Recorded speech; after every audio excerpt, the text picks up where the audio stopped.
আসসালামু আলাইকুম বন্ধুরা, আজকে আমরা সিঙ্গাড়ার রেসিপি করব। দেখে নিন কী কী লাগছে আজ আমার সিঙ্গাড়া করার জন্য। বন্ধুরা, এই যে সিঙ্গাড়া তৈরির জন্য ভাজা মশলা গুঁড়ো আছে, সামান্য হলুদ গুঁড়ো, চীনাবাদাম, মটর সিদ্ধ, আলু সিদ্ধ এবং কাঁচা লঙ্কা, আদা বাটা আছে, ওখানে 5 ফোড়ন আছে, লবণ, তেলটা এবার দিয়ে দিলাম। কড়া গরম হয়ে গেছে এবং আস্তে আস্তে 5 ফোড়ন দিয়ে ভাজতে সামান্য একটু হিং দেবো।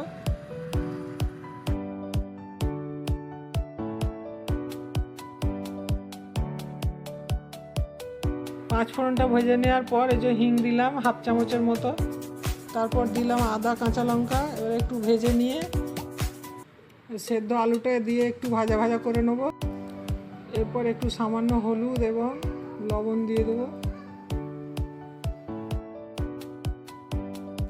এরপর আমরা সেদ্ধ করা অল্প কিছু মটর দিয়ে দেবো এবং ওই ভাজা মশলা যেটা ছিল সেটা দিয়ে ভালো করে নেড়ে চেড়ে এবং একটা পুর তৈরি করে নেব। এবং শেষে চীনাবাদাম ভাজাগুলি দিয়ে ভালোভাবে একটা মশলার পুর বানিয়ে নেব। সিঙ্গাড়ার জন্য এবার আমার ময়দাটা মেখে নেব। এবার দেখুন, একটু কালো জিরে দিলাম, 1 চামচ চিনি দিলাম এবং সামান্য একটু লবণ দিলাম।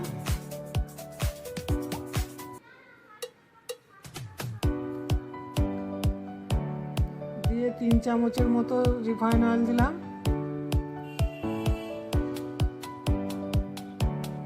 এবং 1 চামচ ঘি দিয়ে ভালোভাবে ময়াম করে মাখিয়ে নিয়ে ঘষে ঘষে ভালো করে ময়াম করে নেব। এরপর ময়াম হয়ে গেছে, দেখুন চাপ দিলে জমে যাচ্ছে। এবার অল্প অল্প পানি দিয়ে আমি একটা শক্ত ডো বানিয়ে নেব।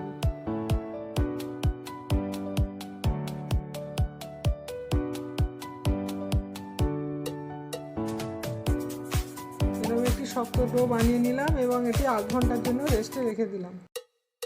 এবার আমরা ডো থেকে লেচি কেটে নিয়েছি, দেখুন। এবার বেলে নিয়ে এর সিঙ্গাড়ার আকারে এবার শেপ দিয়ে নেব।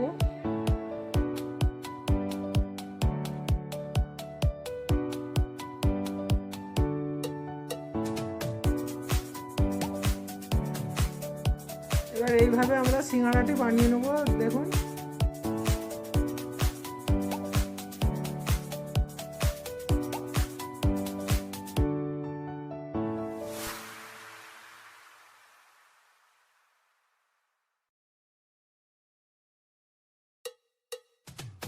আমরা এই যে বন্ধুরা সিঙ্গাড়া শেপ দিয়ে নিয়েছি। এবার একে একে ডুবো তেলে ভেজে নেব। আপনারা দেখতে পাচ্ছেন তেল গরম করতে দিয়ে দিয়েছি। এবার একে একে সিঙ্গাড়াগুলি দিয়ে ভেজে নেব।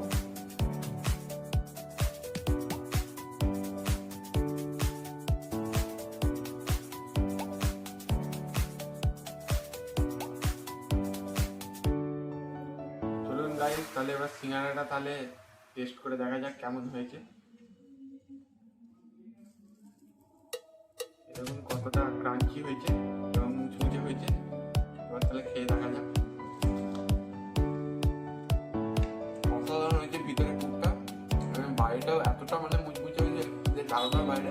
আপনারা ভিডিওটা প্রথম থেকে শেষ পর্যন্ত দেখে বাড়িতে ট্রাই করুন এবং ভালো লাগলে লাইক, সাবস্ক্রাইব করে দেবেন, কমেন্ট করে দেবেন। তো আপনাদের সাপোর্টের জন্যই আমরা এতটা আগে যেতে পেরেছি। আপনারা যদি আরও ভালোবাসা দেন তাহলে এর থেকেও আমরা আগামী দিনে আরও আগে যাবো এবং এর থেকেও ভালো ভালো রেসিপি আনতে পারবো। Thank you.